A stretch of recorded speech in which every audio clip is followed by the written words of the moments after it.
రామచంద్ర నాయక్ గారు అంటే మోదీతో సన్నిహిత సంబంధాలు కొనసాగించారు. కేంద్ర మంత్రిని కలిశారు. చాలా ఢిల్లీకి వెళ్ళిన ప్రతిసారి కూడా కేంద్ర మంత్రిని కూడా కలిశారు. నిధులకు సంబంధించి విషయాలు చర్చించారు. అయినా కూడా మీరు ఒక్క రూపాయి కూడా తీసుకురావడం అంటే మీరు వైఫల్యం చెందినట్టు అనుకోవచ్చా? ఎందుకంటే మీ విమర్శలు కూడా వస్తూ ఉన్నాయి. మోడీ గారి నిరంకుశ పాలనకు నిదర్శనమే గత 10 సంవత్సరాల్లో అటు ఆంధ్ర అటు తెలుగుదేశం పార్టీతోనే 5 సంవత్సరాలు, తర్వాత వైఎస్ఆర్సీపీతో 5 సంవత్సరాలు వారు భాగస్వామిగా ఉంటూనే ఆంధ్రాను విస్మరించిండు. అదేవిధంగా విభజన చట్టాల్లో భాగంగా ఆంధ్ర తెలంగాణను రెండింటినీ విస్మరించిన నూతన రాష్ట్రాలకు ఏర్పడ్డ రాష్ట్రాల్లో విభజన చట్టాల్లో పొందుపరిచిన ఏ ఒక్క హామీని వారు పట్టించుకున్న దాఖలాలు లేవు. అదేవిధంగా గత 10 సంవత్సరాల్లో కేసీఆర్ గారు ఇక్కడ గల్లీలో కొట్టాడుతున్నట్టు నటిస్తూనే ఆడ కేంద్రంలో ఢిల్లీలో వారు తెచ్చిన ప్రతి చట్టాలకు వీరు సహకరించుకుంటూ పోయారు. అక్కడ సహకరిస్తూనే వారి మధ్య సఖ్యత లేదన్నట్టుగా ప్రజలను నమ్మించబోయారు. ప్రజలు వాస్తవాలు తెలుసుకున్నారు కాబట్టి కేసీఆర్ ను నమ్మకుండా 23లో మొన్న జరిగిన సార్వత్రిక ఎన్నికల్లో వారికి ఫలితాలు రూపంలో చూపించారు. ఇప్పుడు మనం కూడా అదే విధంగా ధోరణిలో పోతే రాష్ట్ర మన ప్రజా ప్రయోజనాలు మనం ఫుల్ఫిల్ చేయలేక మనం ఇబ్బంది పడే పరిస్థితి ఉంటుందని చెప్పేసి మా ముఖ్యమంత్రి గారు రేవంత్ రెడ్డి గారు ఒక మెట్టు తగ్గి అక్కడ కేంద్రంలో బీజేపీ ప్రభుత్వం ఉన్నా గానీ అందరు మంత్రుల్ని కలిసి శాఖల వారీగా హైదరాబాద్ అదేవిధంగా తెలంగాణ రాష్ట్ర అభివృద్ధిలో వారిని పాలు పంచుకోమని చెప్తే వారు సుముఖంగానే సహకరించినట్టుగానే మాట్లాడి వ్యవహరించి ఈరోజు బడ్జెట్ లో చూస్తే మొండి చేయి చూపించిన పరిస్థితి కనబడతా ఉంది. అదేవిధంగా బీజేపీ వారి ముఖ్యంగా మోడీ గారి పాలన ఎట్లుంటదంటే మనం కోవిడ్ సమయంలో చూసినాము. అందరూ రోగాలతోని ఆసుపత్రులలో పిట్టల్లాగా ప్రాణాలు గాలిలో కలిసిపోతున్న సమయంలో దీపాలు వెలిగించండి, చప్పట్లు కొట్టండి, లేదంటే అక్షింతలు పంపిస్తున్నాం నెత్తి మీద వేసుకోండి, ఇట్లాంటి తెలంగాణ భారతదేశం మొత్తానికి అతను కోవిడ్ సమయంలో ఎలాంటి సందేశాలు ప్రజలకు ఇచ్చారో మనం గమనించినాం. ఇప్పుడు తన కుర్చీని కాపాడుకునే దిశలో ఈ 2 రాష్ట్రాలని ఇప్పుడు కొత్తగా నిధులు కేటాయించడం గత 10 సంవత్సరాల్లో గుర్తురాని నిధులు ఇప్పుడెందుకు ఆ రాష్ట్రాలకు ఇస్తారు అనేది మేము సరే ఇస్తే ఇవ్వండి కానీ మన వాటా మనకు రావాల్సిందే కదా.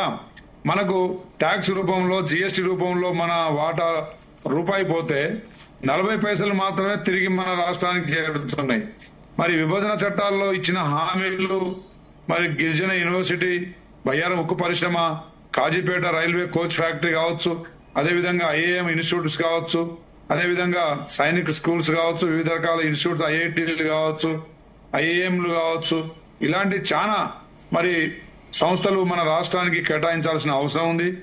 మనం హైదరాబాద్ ఈరోజు దేశంలోనే 5వ మెట్రో సిటీగా ఎదుగుతున్న పరిస్థితి మనం ఇక్కడ చూస్తున్నాం. కాబట్టి ప్రత్యేక నిధులు కేటాయించాల్సిన సమయంలో 48 లక్షల కోట్ల బడ్జెట్ ను ప్రవేశపెడుతూ తెలంగాణను మొండి చేయి చూపించడం మాత్రం ఇది తప్పకుండా ఇది వారి విష ధోరణి, వారు కక్ష సాధింపు వారి మనసులో ఉన్నట్టుగానే కనబడుతుంది.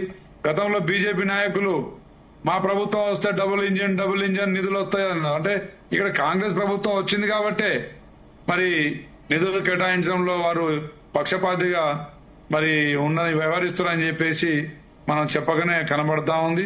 అందుకే మా ముఖ్యమంత్రి గారు 27వ తారీఖున జరిగే నీతి ఆయోగ్ సభను కూడా వారు బహిష్కరిస్తున్నట్టు ప్రకటించడం జరిగింది. అందులో భాగంగానే ప్రతిపక్షాలని కూడా సహకరించాలని చెప్పేసి ఈరోజు చర్చ ప్రవేశపెట్టడం జరిగింది.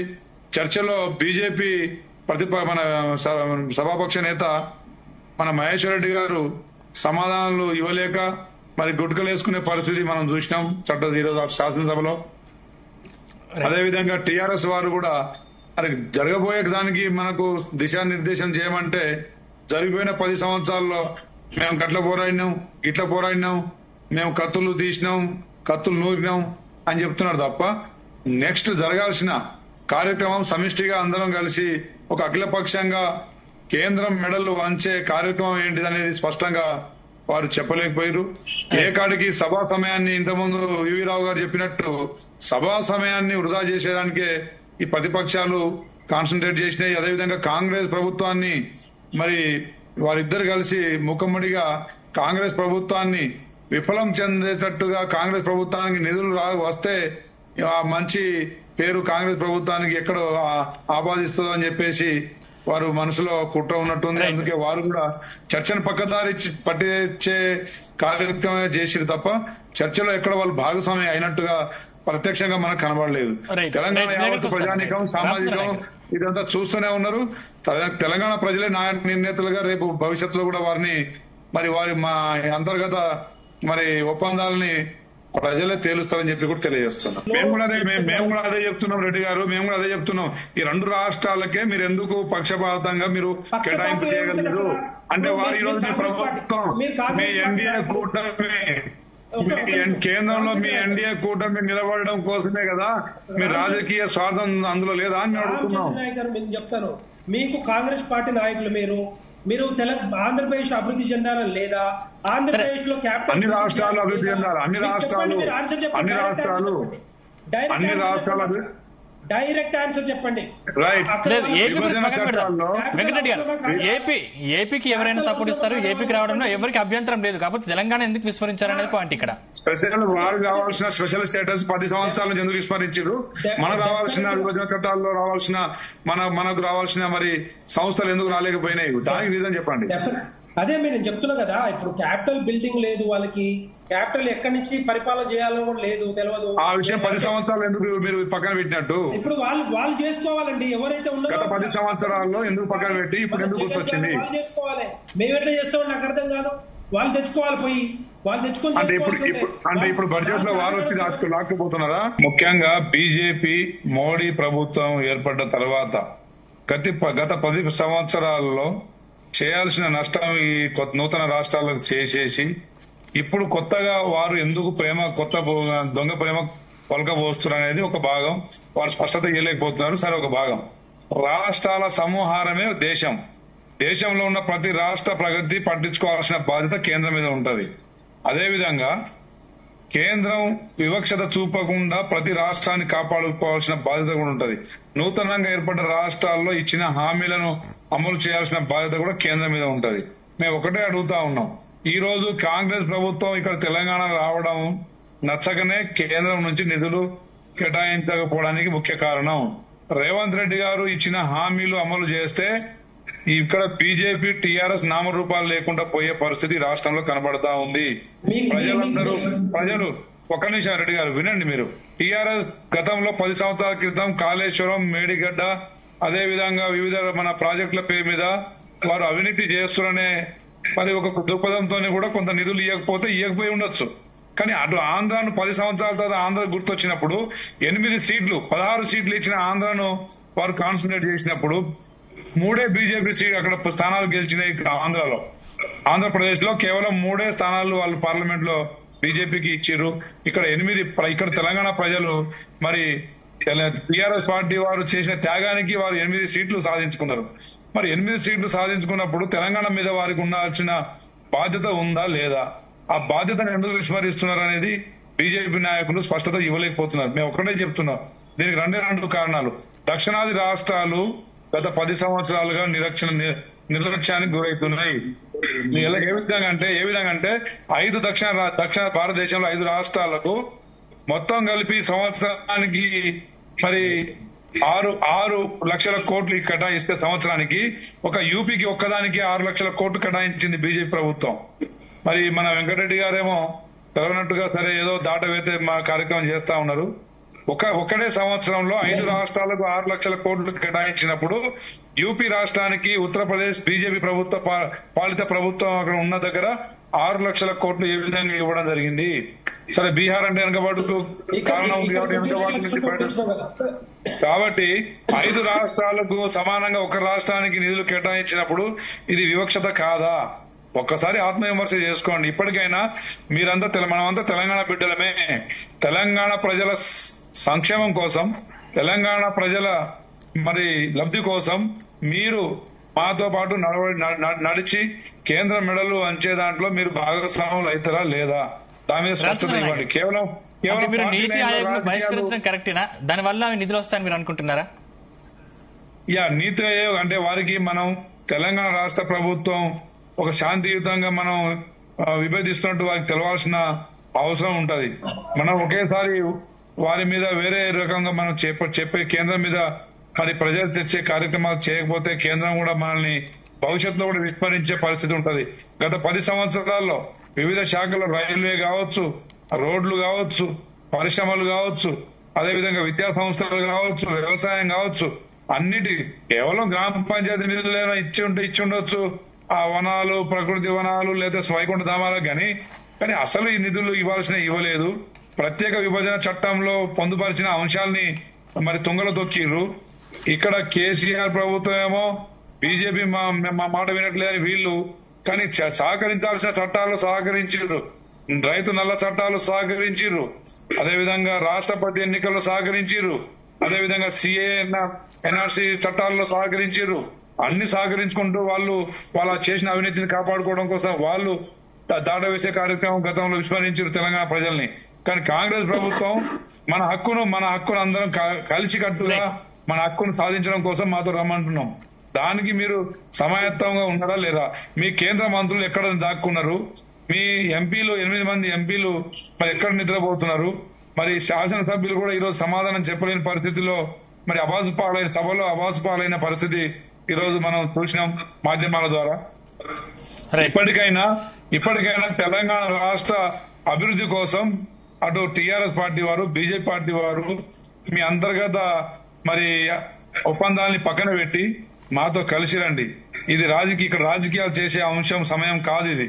కాబట్టి కలిసికట్టుగా కేంద్రం మీద ప్రెజర్ పెడితే మనకు రావాల్సిన వాటా, మనకు ఇవ్వాల్సిన ప్రత్యేక నిధులు వస్తాయని చెప్పేసి మేము భావిస్తున్నాం.